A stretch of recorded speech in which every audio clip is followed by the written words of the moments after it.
My girlfriend texted, "I'll be at Jake's tonight, don't wait up." I replied, "Have fun." Then I packed all her belongings and left them at Jake's apartment door with a note, "She's all yours."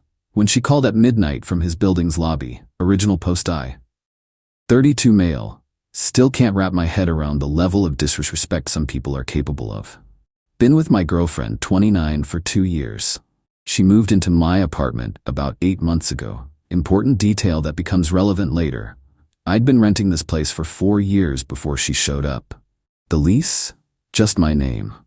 The rent? $2,100 monthly, all me.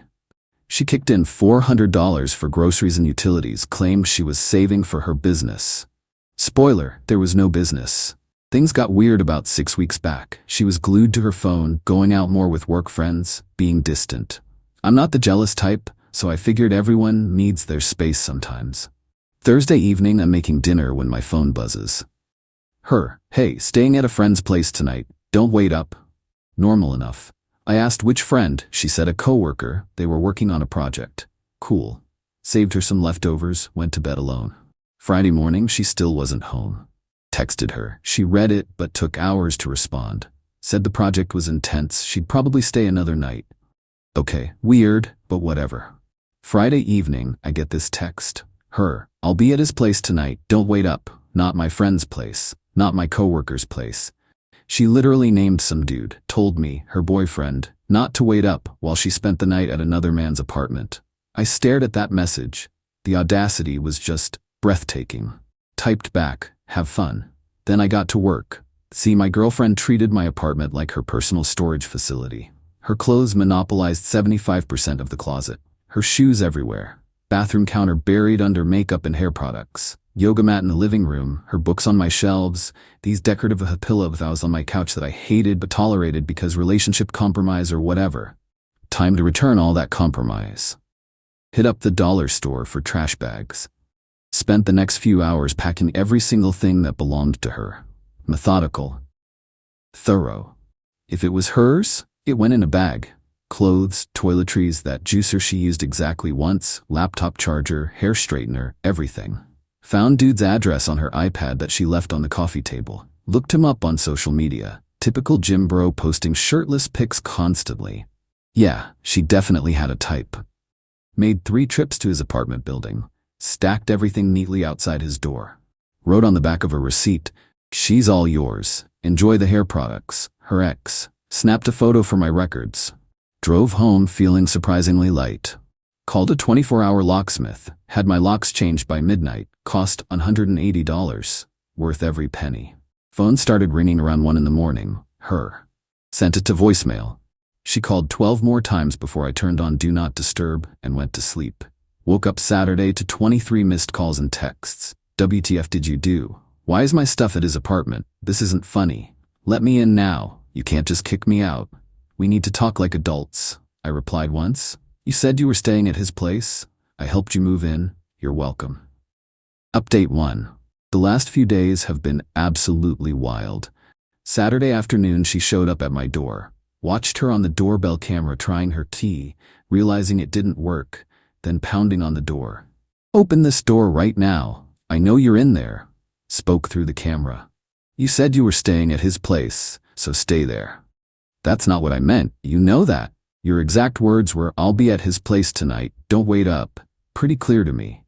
We were just hanging out." "You're being completely ridiculous." "Cool, hang out there permanently then." Full waterworks started, dramatic sobbing. "Please, can we just talk? I made a mistake. You're overreacting." "Nah, I'm good. Have a nice life." Stopped responding. She camped outside my door for 20 minutes, alternating between crying and screaming, before finally leaving. The texts kept coming. "You're so childish. I need my work clothes. I have an important meeting Monday. My parents are going to hear about this. He doesn't even want me here."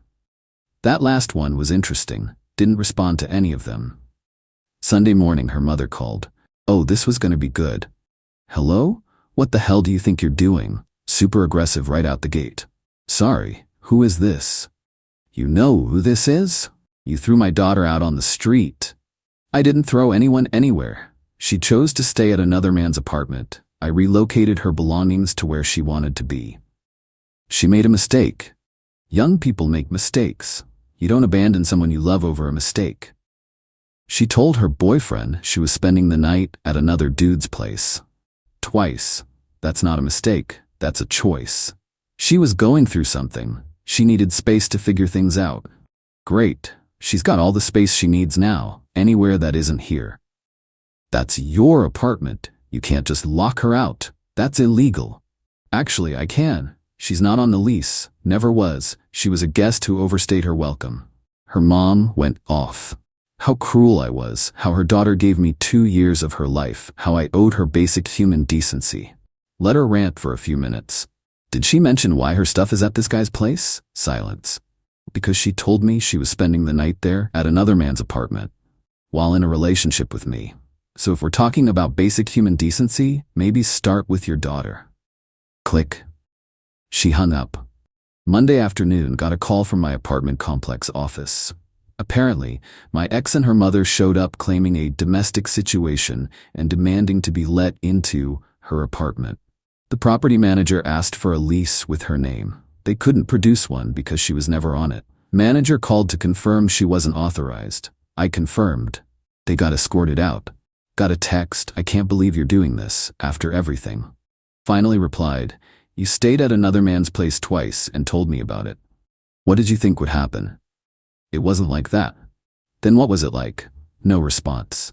But then Tuesday, things escalated hard. She filed a police report claiming I illegally evicted her. 2 cops showed up at my door Wednesday evening. "Sir, we've got a call about a possible illegal eviction." Showed them my lease, only my name. Showed them her texts about staying at dude's place. Explained she was a guest who contributed $400 monthly for utilities and groceries, nothing toward the actual rent. The older cop looked at his partner. "So she told you she was staying somewhere else, and you believed her?" "Exactly."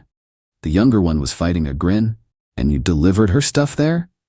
Seemed like the helpful thing to do. They confirmed I was legally fine since she had no tenant rights. They seemed annoyed they had to come out for this. As they left, the older cop said, "Between you and me, I'd have done the same." Thursday is when the real entitlement started showing. Started getting messages from mutual friends. She'd been telling everyone I violently threw her out with no warning and left her homeless and destitute. Complete victim narrative. Some people were buying it. My college buddy called. "Dude, what happened? She's saying you lost it and kicked her out over nothing. She mentioned spending 2 nights at another dude's apartment and texting me about it." "What?" Sent him the screenshots. Long silence. "Oh. Okay, that's completely different." Sent the same screenshots to 3 other friends who'd been giving me the side eye. The narrative shifted pretty quick. Friday, new tactic. Text from her. "I need my mail. You're legally required to forward it." Actually looked this up. Yeah, you're supposed to forward mail, but she never officially changed her address to mine. Everything still went to her parents' house. She just had occasional packages delivered to my place. Me. What mail? Everything goes to your parents. Her, my packages, I have stuff being delivered. Me, give me a forwarding address. I don't have one yet. Not my problem. She tried another angle. I have important stuff in that apartment, things I need. Like what? My grandmother's necklace. This was hilarious because she'd never mentioned any grandmother's necklace in 2 years. Describe it. It's silver with a blue stone, really important to me. I'll look. I didn't look. There was no necklace. Monday morning, my landlord called directly. "Hey, weird situation. Woman claiming to be your girlfriend called saying you're subletting and she wants to take over the lease." Almost laughed out loud. Not subletting anything. She's an ex who was never on the lease, trying to cause problems. Figured. She also asked about your lease renewal date? My lease was up in 3 months. Suddenly had an idea. Actually been thinking about moving. Might not renew. Sorry to hear that. You've been great. Thanks. I'll give proper notice if I do. Didn't tell my ex this. Let her think she had time to find some loophole. That night, started seriously apartment hunting. Found a nice 1-bedroom in a different neighborhood for $1,850. Actually cheaper. Put in an application. Wednesday, her brother called. Family was really mobilizing. "You know she's couch surfing, right? Sleeping on friends' couches? You're really gonna do her like that? She told me she was staying at another guy's apartment. Believed her. That was 1 time, 2 times, whatever. She's sorry. She's sorry she lost free housing. That's different. You're really throwing away 2 years over this? She threw it away when she disrespected our entire relationship. I'm just accepting reality. No wonder she looked elsewhere, man. You're cold. Have a nice day. Blocked him when he kept texting. Thursday, mutual friend dropped some info. My ex and Jim Bro were officially dating. Posted on social media and everything. Less than 2 weeks after getting caught. The comments were gold. People asking, "Didn't you just break up with me?" And, "Wow, that was fast." Her response to one comment, "Sometimes you don't realize what you have until you're free to explore it." But also confirmed what I knew. This wasn't some drunken mistake. She'd been planning her exit strategy, just needed me to fund it a little longer. Got approved for the new apartment Friday. Move-in date in 6 weeks, right before my current lease ends. Told my best friend who's helping me move. No one else knows. Ex keeps texting every few days asking to talk things through. Haven't responded in over a week. Update 2. Been about 2 months since I changed those locks. Things got so much worse before they got better. First, her texts evolved into this escalating pattern of manipulation. Week 1 to 2. I miss you so much, and we can work through this.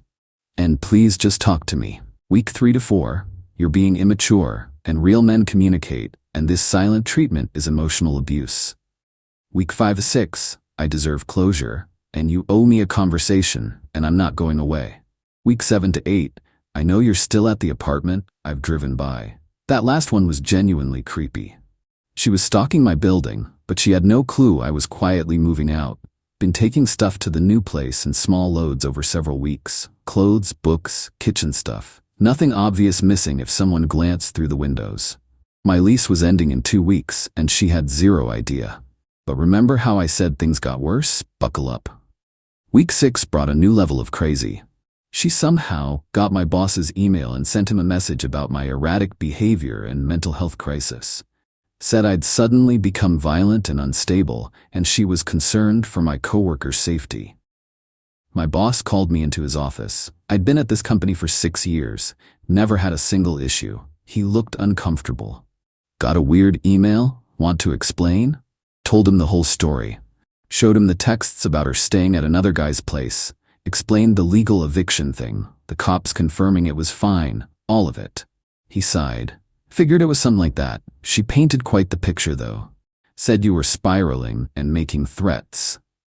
The only threat I made was to my own living situation by changing my locks.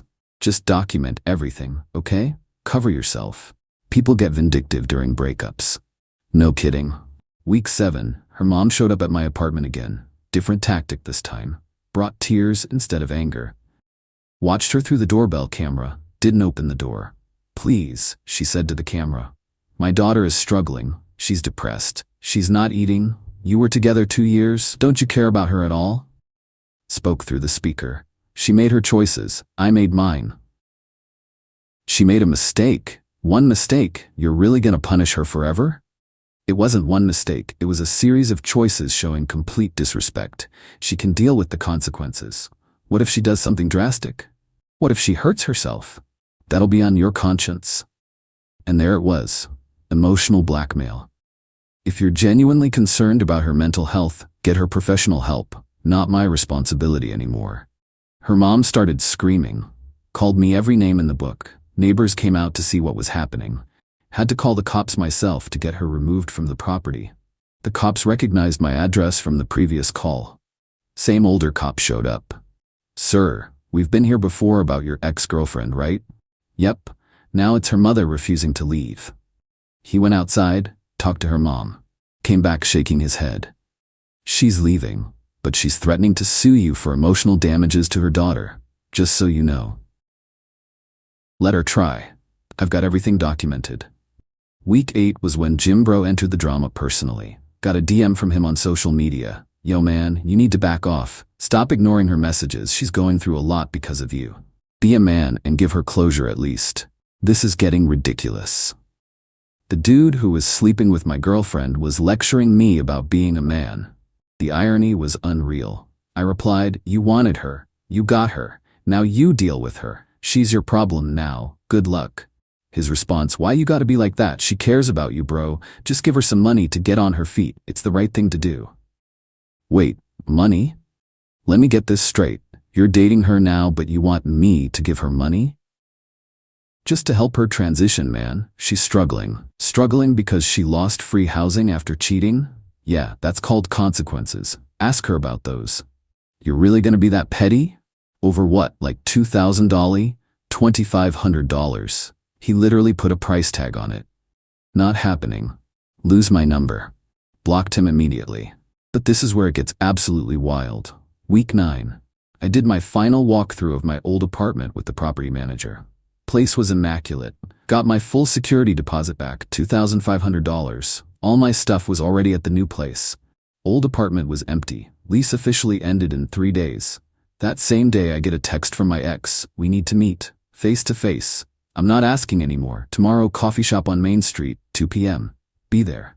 The audacity of this woman to make demands. Didn't respond. She texted again, if you don't show up, I'm coming to your apartment and I'm not leaving until we talk.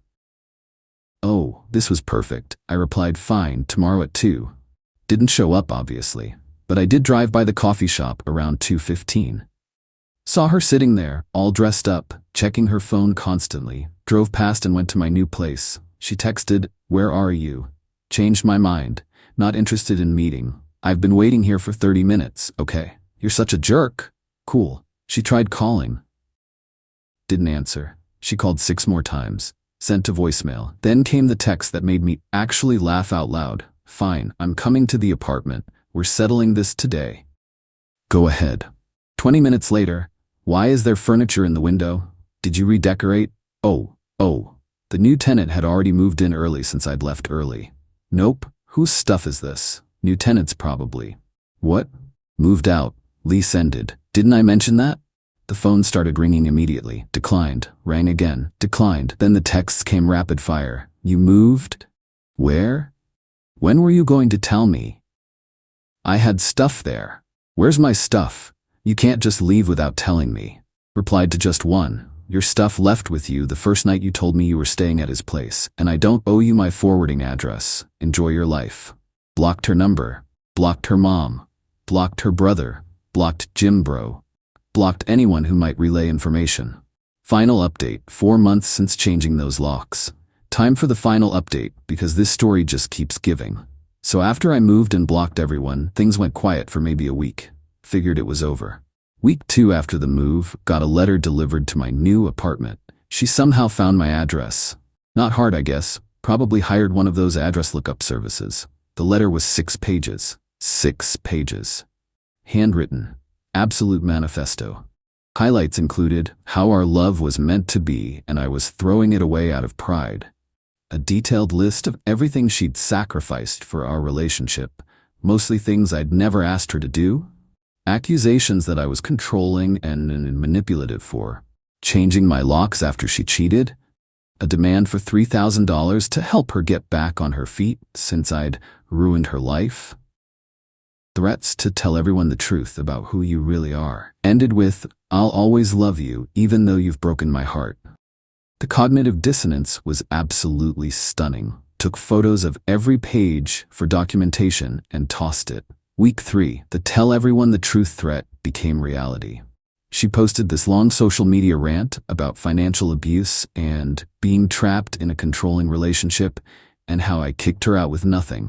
The post went semi-viral in our social circle. Lots of sympathy comments, lots of OnDealing that's terrible and you deserve better responses. Watched it for a day, then dropped the nuclear option. Posted the screenshots. All of them. Her texts about staying at dude's place, the timeline, everything. With a caption, since we're sharing stories, here's the full one. She spent 2 nights at another man's apartment while we were together. When I changed the locks to my apartment that only I paid rent on, she claimed abuse. Decide for yourself. The comment section absolutely erupted. People who'd been sympathetic turned on her instantly. Her own friends started questioning her in the comments. Someone tagged Jim Bro asking if this was about him. She deleted her post within an hour. Too late though, screenshots live forever. Her mom commented on my post, "You're a disgusting human being for publicly humiliating my daughter like this." I replied, "She publicly lied about me. I publicly corrected the record. That's called accountability." Her mom kept arguing in the comments until several mutual friends told her to stop. Week 4 brought the best intel yet. "Remember Jim, bro?" Mutual friend told me he'd kicked her out. Apparently living together in his apartment wasn't the romantic dream she'd imagined. He got tired of her mess, her constant drama, her not contributing financially. Sound familiar? She was back living with her parents. An hour outside the city, the commute she'd been trying to avoid. Week 5. I ran into one of her coworkers at the grocery store. We'd met a few times at work events. "Hey, how've you been?" "Pretty good actually. You?" "Good, good. Hey, sorry about everything with X. That situation sounded rough." "Yeah, it was what it was." She leaned in. "Just so you know, the whole office knew something was up." She was always talking about Jim bro, showing people his Instagram, taking long lunches with him. We tried to tell her she was being obvious, but shrugged. "Appreciate you telling me. You handled it better than most would've." She thought she was being slick. Week 6 got one final attempt at contact. A mutual friend, someone I barely knew, texted me. "Hey, X wanted me to pass along that she's really struggling and could use some financial help. Even just a few $100s would help." The entitlement was insane. She made her choices. She can deal with the consequences. Don't contact me about her again. Come on, man. It's just a few $100. You're clearly doing fine. Exactly, because I'm not supporting someone who betrayed me. Tell her to ask the guy she left me for. That's pretty cold. And cheating isn't? Lose my number. Block them too. That was 6 weeks ago. Haven't heard anything since. As for me, life's honestly great. The new apartment is perfect. Smaller, but it's mine. No one's clutter, no one's drama, no one's entitlement. Work's been going well. Got a raise last month. Been going to the gym more consistently, not for any revenge body thing, just because I have time and energy now. Started seeing someone new actually. Met her through a friend. She has her own place, her own career, her own life. Doesn't need me to bankroll her existence. Revolutionary concept apparently. Told her the whole story on our 3rd date. Her response? "So she told you she was staying at another guy's place and expected you to just accept that?" The audacity. Exactly. One of my friends asked if I felt bad about everything. Honest answer? Not even a little bit. She made every single choice that led to her current situation. She chose to cheat. She chose to disrespect me. She chose to tell me about it like I'd just be cool with it. She chose to paint herself as the victim when reality caught up. All I did was refuse to be a doormat. Changed my locks, moved apartments, blocked her everywhere, and moved on with my life. The revenge wasn't elaborate. It was just letting her face the consequences of her own actions without a safety net. She wanted to keep her comfortable lifestyle funded by me while exploring other options. When that didn't work, she wanted me to fund her transition to her new life. When that didn't work, she wanted me to be the villain in her victim story. None of it worked because I just stopped participating in her drama. That empty parking space at Jim Bro's place when she realized her stuff was there? That locked door when she couldn't get into my apartment? That new tenant in the window when she thought she had time to manipulate her way back? Every single moment she realized she'd miscalculated? Yeah, those were satisfying. But the real satisfaction is knowing I trusted myself enough to walk away from someone who thought I was stupid enough to accept that level of disrespect. To anyone reading this who's dealing with similar stuff, you're not crazy, you're not overreacting. When someone shows you who they are through their actions, believe them. And don't let anyone guilt you into accepting disrespect just because you have history. Life's too short to be someone's backup plan while they figure out if they can do better. Final update. X's mom tried to friend or request me on social media last week. Declined. Not interested. Current mood. Free. Peace.